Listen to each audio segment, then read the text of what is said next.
મહત્વપૂર્ણ સમાચાર મળી રહ્યા છે સાબરકાંઠાથી। ચાંદીપુરમ વાયરસની ગંભીરતાને ધ્યાનમાં રાખીને ગુજરાતના આરોગ્યમંત્રી ઋષિકેશભાઈ પટેલ હિંમતનગર સિવિલ હોસ્પિટલ પહોંચ્યા હતા। ઋષિકેશભાઈ પટેલે PICU બોર્ડની મુલાકાત લીધી હતી અને સિવિલના સત્તાધીશો અને આરોગ્ય વિભાગ સહિત ધારાસભ્ય સહિત અન્ય હોદ્દેદારો સાથે બેઠક યોજી હતી અને સિવિલના વિવિધ વોર્ડની પણ મુલાકાત લીધી હતી। વૈભવ રાઠોડ, અરવલ્લી ન્યૂઝ, હિંમતનગર। માં તો વાયરસ ચેપી હતો અને એ ચેપના કારણે ખૂબ બધો ભયનો માહોલ અને હકીકતમાં ખૂબ પેન્ડેમિક હતું, પરંતુ આ જે ચાંદીપુરમ વાયરસની વાત થઈ રહી છે, હજુ પણ એમાં ચાંદીપુરમના કારણે તમામ ગુજરાતમાં આવતા કેસ સસ્પેક્ટેડ તરીકે આપણે ટ્રીટ કર્યા છે, પરંતુ ચાંદીપુરમના કારણે જ થાય એવું નથી।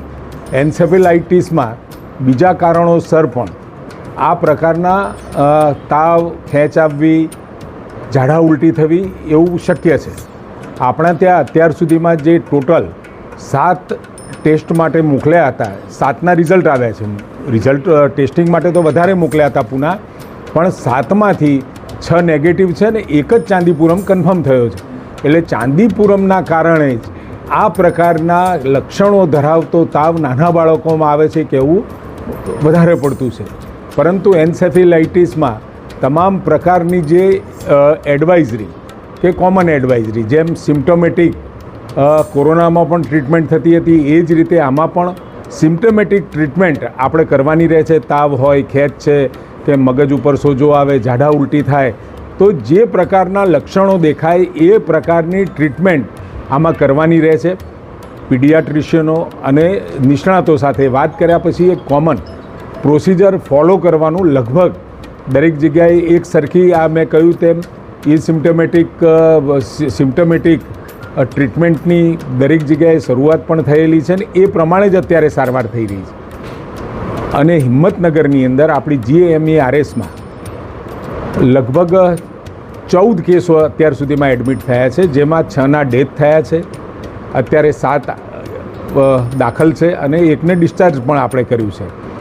અને આજે મેં જે જોયું એ પ્રમાણે 3 બાળકો સ્ટેબલ છે અને 3 બાળકો PICUમાં છે।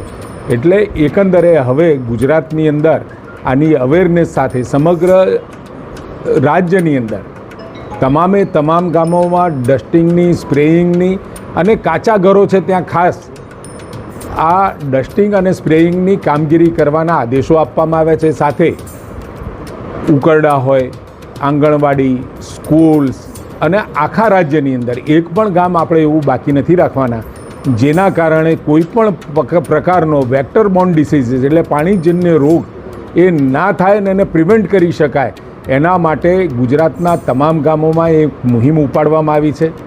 સાબરકાંઠા અને જે 23 તાલુકાઓમાં આપણને જોવા મળ્યું છે ત્યાં આગળ આપણે પહેલી કામગીરી કરીએ છીએ।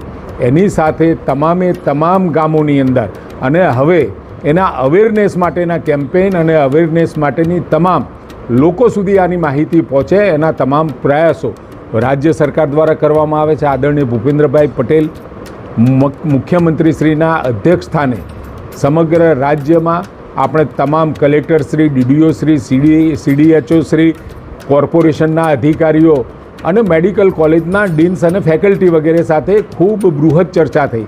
એના પછી મેં તજજ્ઞો સાથે પણ મિટિંગ કરી વિડીયો કોન્ફરન્સથી, અને જે પ્રમાણે આખી પ્રોસિજર નક્કી કરવામાં આવી ટ્રીટમેન્ટની, એ પ્રમાણે હવે ટ્રીટમેન્ટ દરેક જગ્યાએ સુનિશ્ચિત, આમ તો લગભગ દરેક જગ્યાએ એ જ પ્રમાણે થતી હતી, પણ એ સુનિશ્ચિત કરવાનું પણ આપણે નક્કી કર્યું છે। સેમ્પલ પરીક્ષણ ગુજરાતમાં ક્યારથી શરૂ થશે? સેમ્પલ પરીક્ષણ અત્યાર સુધી આપણે પુના મોકલતા હતા, પરંતુ આપણી GBRCમાં તમામ પ્રકારના એન્સેફેલાઇટિસ માટે પરીક્ષણો કરવાની આપણે વ્યવસ્થા અને તૈયારીઓ કરી દીધી છે। હવે અહીંયા ગુજરાતમાં જ થશે।